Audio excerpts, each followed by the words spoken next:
Olá, sejam bem-vindas. A gente está aqui no Da Maternidade para a Vida e hoje a gente vai falar sobre um tema que é além da educação respeitosa, mas é um tema muito importante para a gente conversar, que é da onde a gente começa. A gente vai falar sobre mãe e mulher, aonde que eu me encontro. E esse, acho que é um tema que impacta todas nós, de formas, mas cada pessoa de formas muito diferentes. E diferente do que é com a disciplina positiva, a educação respeitosa, que a gente consegue ter um guia, assim, a gente consegue ter algumas ferramentas, né, que a gente pode sempre usar e das quais eu posso falar. Falar sobre mãe e mulher é, primeiro de tudo, falar sobre o feminino. É falar sobre quem somos nós nessa sociedade. Da onde viemos, né? Por que ou como que a gente está nesse lugar que a gente está hoje.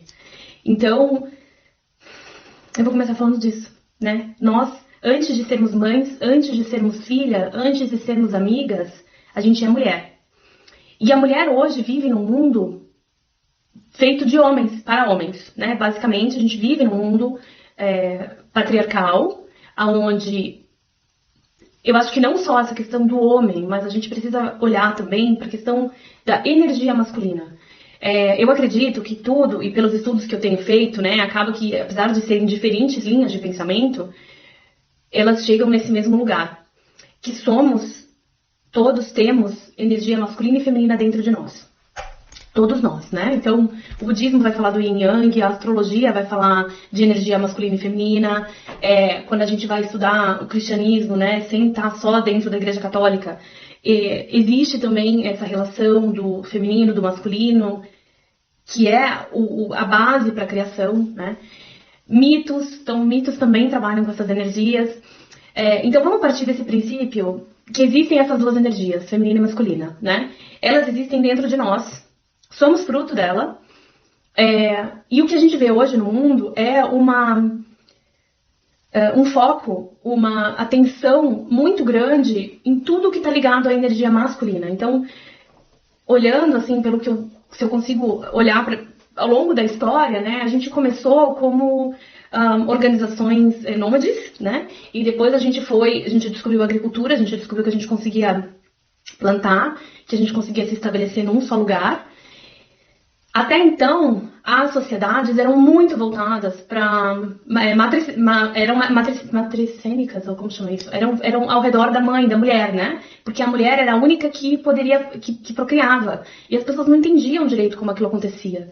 Então, a mulher, o feminino, tinha um quê, assim, de magia, de misticismo. Ninguém entendia como aquilo acontecia. E as mulheres, muitas vezes, por poderem ter filhos, eram quase que consideradas um ser, assim, místico, né? Um ser especial, porque elas tinham essa capacidade. Então, as sociedades eram organizadas em volta disso. A partir do momento que a gente começou a poder, ou teve o conhecimento, adquiriu o conhecimento para observar as fases da natureza, para observar os ciclos da natureza, e começou a entender que se eu planto essa semente de cenoura, por exemplo, vai daqui a 2, 3 meses ter uma cenoura que eu posso tirar, comer, plantar de novo, e isso acontece. A gente começou a poder se fixar nos lugares. E ao se fixar nos lugares, deixarmos de ser nômades, a gente começou a mudar um pouco essa lógica. E à medida que a gente foi se fixando na Terra, o que passou a ser importante? A Terra. Ter a Terra, né? E aí, nesse momento, também houve esse entendimento de que a mulher não fazia o filho sozinha, de que não era assim uma criação espontânea, de que não era nada mágico. Assim como a gente planta a semente e nasce a cenoura, o homem tinha uma participação também no fazer o filho. E a partir do momento que se entendeu isso, e que era necessário a terra, e que para trabalhar na terra se precisavam de gente, começou a ter essa percepção da importância de se ter filhos, vários filhos, né?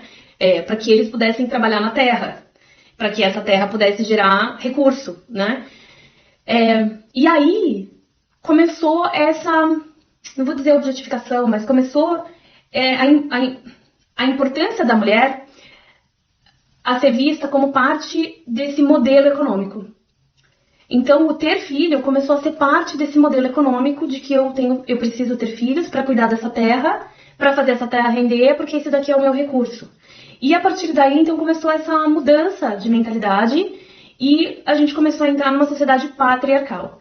E junto com esse movimento todo, né, lógico que isso foi uma coisa que se desenvolveu ao longo de muitos e muitos e muitos anos, junto nesse movimento todo, a gente aprendeu, então, né, a valorizar produtividade, a valorizar esse acúmulo, né, o acúmulo de recursos materiais, à medida que foi evoluindo, Revolução Industrial, etc. Então, existiu muito no início essa valorização da força física, porque isso era importante, mas hoje esse valor passou a ser a produtividade, eu tenho que entregar, eu tenho que fazer, o se mostrar, né, essa questão da extroversão, do convencimento de alguém, tudo isso que hoje a gente olha e vê como algo valoroso, né, skills, vamos dizer, habilidades que são importantes para a nossa sociedade, elas têm um quê de energia masculina, elas são yang. Enquanto que a intuição, o silêncio, a introversão, a fé, o cuidar do outro, né? Tudo isso, de alguma forma, foi um pouco desvalorizado e deixado para segundo plano. A importância da terra, né? A mãe terra, né? A terra como aquela que nos fornece a vida, que nos fornece o alimento, né? Tudo isso ficou totalmente deixado de lado e a gente passou a, de uma forma muito mecânica, gerenciar, né, esses aspectos mais femininos ou da criação.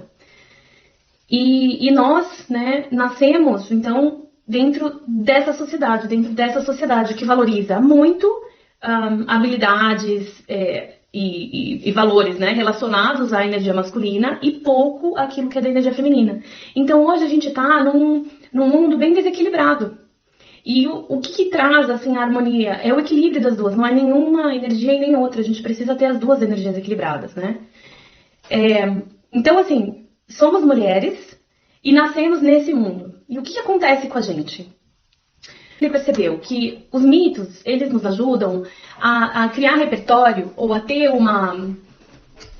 a ter um entendimento maior do que acontece com a nossa vida. Quase que como se eles nos dessem um mapa do que fazer com a nossa vida. Os mitos são usados ao longo da história, muitos e muitos anos, como uma forma da gente entender melhor as coisas que acontecem com a gente, né?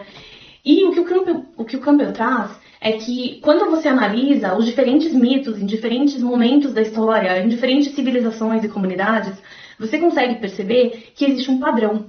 A maioria dos mitos, ou todos os mitos, seguem meio que o mesmo padrão, as mesmas etapas. E ele mapeou isso, né? Então tem, por exemplo, o que é o que chama da jornada do herói. Então na jornada do herói sai, ele é convidado para uma aventura, aí ele recebe uma ajuda, uma dica, alguma coisa assim, ele vai para a aventura e tal. E no final dessa aventura acontecem muitas coisas, muitos altos e baixos. Mas o que acontece durante a jornada do herói? Ele vai se desenvolvendo, ele vai aprendendo novas habilidades, ele vai expandindo a consciência. E uma vez que ele expande a consciência, consegue ganhar novos skills ou consegue enxergar o mundo de uma forma diferente, ele volta para a comunidade da onde ele um dia saiu para passar isso para as pessoas. Essa seria, assim, bem resumidamente, a jornada do herói. E aí, teve uma mulher que estudou essa jornada e ela falou assim, peraí, mas essa jornada do herói não necessariamente atende às mulheres. E aí ela falou uma coisa que, pra mim, pelo menos, me pegou demais, porque eu me reconheci muito nesse lugar. Ela falou, as mulheres, né, então, vivendo num mundo que não foi feito para elas, nessa saída da jornada do herói, quando a mulher sai pro mundo, né, pra exercer o seu papel, pra cumprir a sua missão de alguma forma, ela primeiro precisa quebrar com o feminino. Ela primeiro precisa negar aquilo que é mais feminino e ela precisa se enquadrar nesse lugar. Ela precisa de alguma forma se enquadrar nesse mundo. Como que muitas das diretoras, das mulheres que chegam em cargos de gestão, elas trazem características muito masculinas. Não no sentido de serem masculinizadas, mas elas trazem essa característica assim, da liderança mais agressiva, do falar, do se impor, do ir lá e falar e resolver e assumir. Pouquíssimas mulheres conseguem subir na carreira executiva dentro das empresas expressando de forma muito clara e forte esses valores femininos, de intuição, de compreensão, de acolhimento, de cuidado. E eu acredito que, assim, o movimento que nós como sociedade, precisamos fazer agora é de resgatar esse feminino, resgatar isso que foi deixado de lado e para trás por muitos e muitos anos, para que a gente consiga ter uma harmonia entre essas duas energias, nas empresas, na nossa vida, em nós mesmos, né? E aí, enfim, então quando a gente percebe isso, eu percebo isso muito claramente na minha própria jornada, e acho que é aí que a gente começa agora a entrar um pouco mais nesse tema, né? Então, assim, quando eu comecei a minha carreira, ou quando eu era adolescente, sei lá, estava na faculdade, eu lembro muito claramente que na minha cabeça tinha que eu queria ser uma executiva. E eu queria ser uma executiva, eu queria ser uma referência na área de marketing, no caso, né, que era a área que eu queria trabalhar. E eu não queria, e eu falava isso muito claramente, era muito claro pra mim. Eu não queria casar e eu não queria ter filhos. Porque, na minha cabeça, casar e ter filhos significava me amarrar.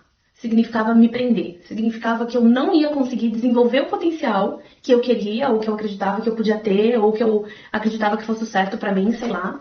Porque eu ia ficar presa nessa situação de casada e com filhos. E aí, né, pula pra hoje, que eu tenho estudado tudo isso, eu entendo de onde que veio isso, né? Porque, no fundo, nós mulheres, mesmo, isso já é muito conhecido, né? Não tô falando nada de novidade. Mesmo quando a gente vai e tem uma carreira, e cresce, e vira executiva, e etc., a gente ainda assim não consegue ter um equilíbrio entre os diferentes papéis que a gente cumpre na vida.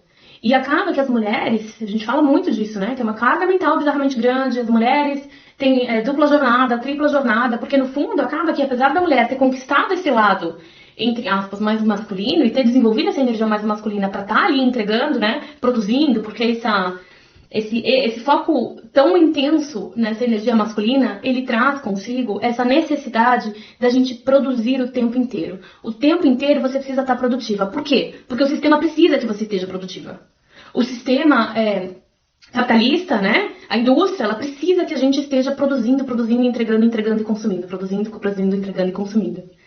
E a gente entra nessa roda dentária sem nem perceber. E quando você vê, você tá nisso, produzindo, entregando, consumindo, produzindo. E quando a gente não tá produzindo, entre aspas, né? Os momentos que a gente teria de silêncio, de calma, de estudo, de não fazer nada, a gente fica com essa sensação, meu Deus, eu não estou fazendo nada. Tipo, não tenho esse direito, não posso estar fazendo nada.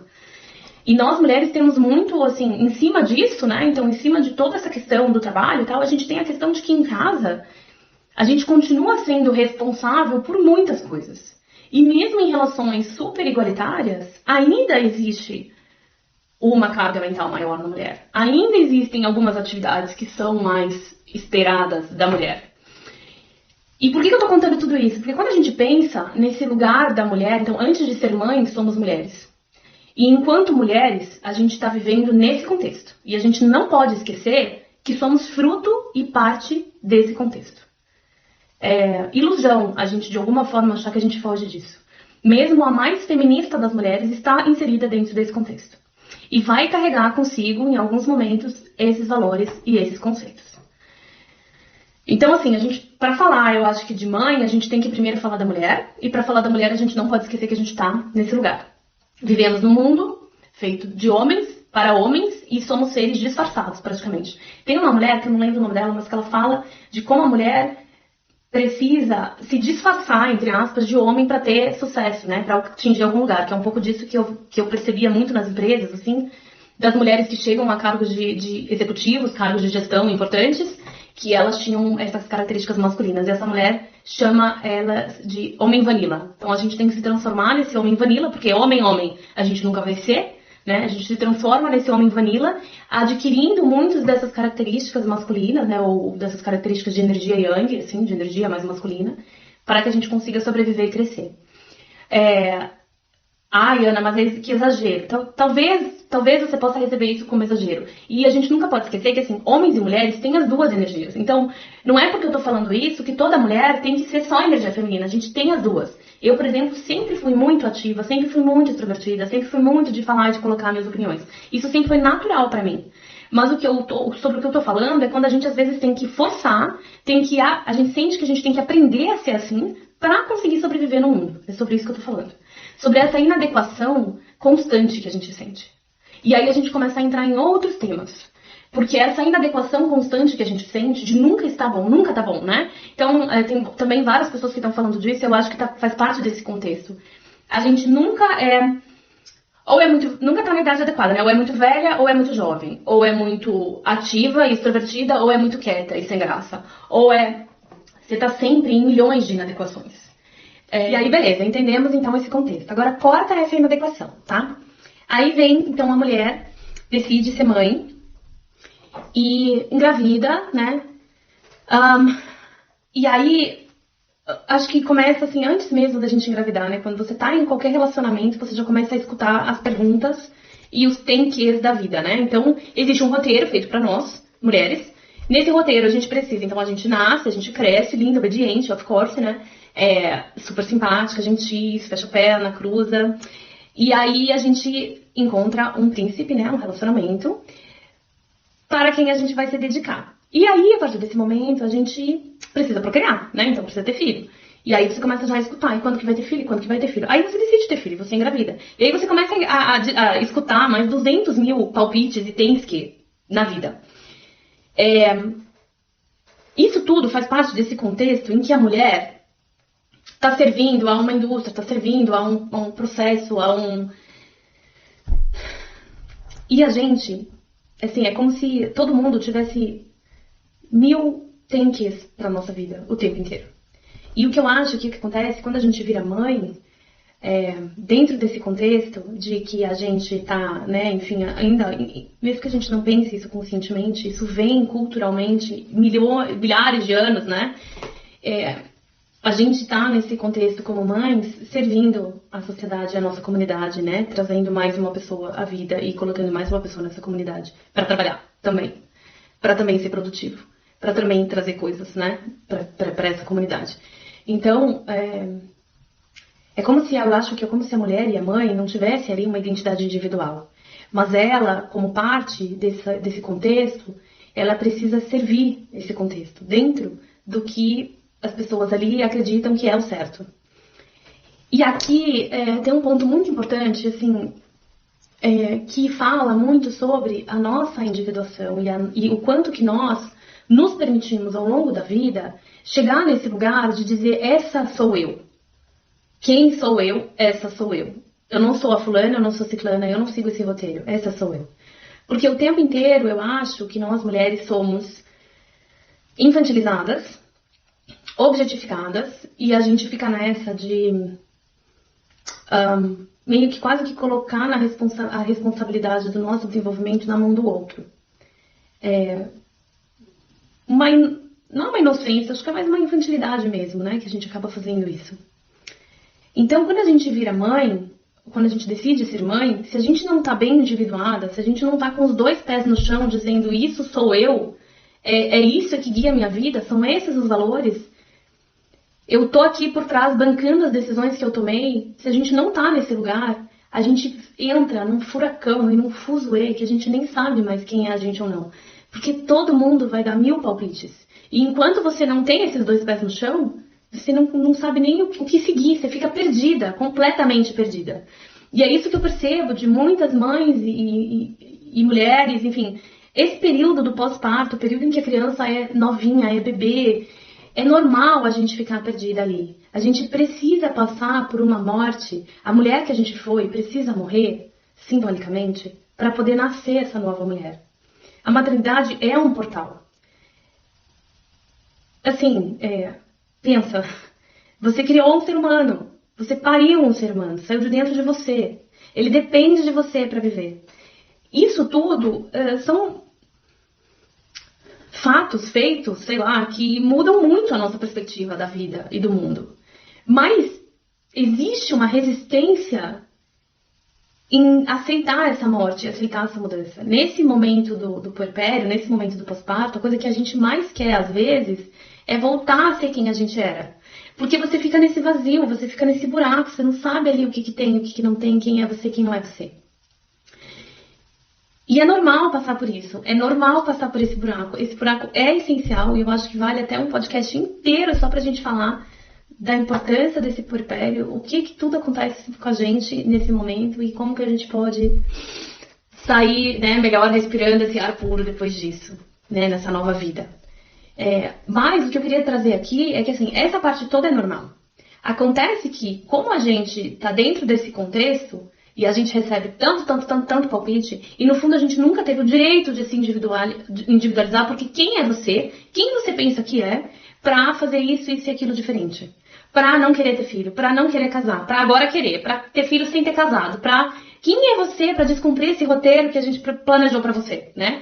Existe, eu acho que, muito essa cobrança, não é uma cobrança direta, às vezes é uma cobrança em perguntas, às vezes é uma cobrança em sugestões, às vezes é uma cobrança que vem, o que é pior ainda, né? Vem das mulheres que nos são mais próximas. Às vezes é uma amiga, às vezes é uma mãe, às vezes é uma avó, uma tia. E o que eu gosto muito de lembrar nesse caso é que o que a Brené Brown traz sempre, né, nessa teia da vergonha, nós todos, né, não só mulheres, nós mulheres, homens, enfim, a gente passa a vida inteira passando por uma série de vergonhas, né, uma série de coisas que a gente faz que nos causam vergonha. E tudo que nos causa vergonha, de alguma forma, nos prende dentro desse contexto que não é o nosso, dentro de um contexto onde a gente fica tentando ser alguém para agradar, para se encaixar, para pertencer. A gente fica tentando atingir requisitos de comportamento ou de ser, né? Enfim, que não são os nossos, para agradar, porque é importante a gente pertencer. É muito importante a gente pertencer, a gente sentir que a gente pertence. E o que acontece é que as pessoas, muitas vezes, as pessoas mais machucadas dentro desse universo são as pessoas que depois mais vão exigir que você siga esses padrões. E isso é muito contraditório, mas pode ter certeza que a pessoa mais, assim, que te reprime é a que mais foi reprimida.